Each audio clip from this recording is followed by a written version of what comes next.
Welcome to Kenton Teaches. Enjoy the video. You start by preparing the lens and work area. Clean the magnifier and select even lighting so details appear clearly. Next, hold the lens between your thumb and fingers and bring it down toward the object while keeping your wrist relaxed. Move the magnifier until the object comes into focus. This is the first actionable step that sets the stage. Once you have initial focus, make sure your head and the object remain steady, because little movements will blur the view and slow you down. Once done with basic focus, refine both framing and magnification to inspect details. Move the magnifier a fraction of an inch closer or farther until edges become sharp. This fine-tuning reveals surface texture and small print. If you see reflections, tilt the lens a few degrees to redirect glare.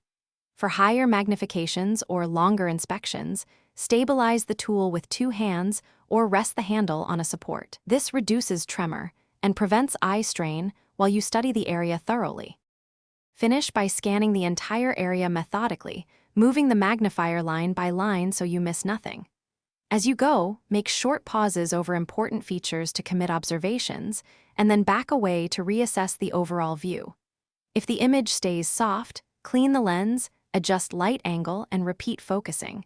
That sequence removes most problems. If problems persist, try a different magnifier or increase illumination. Changing one variable at a time helps you quickly identify and fix the issue. Thanks for watching. Please subscribe if this video was helpful.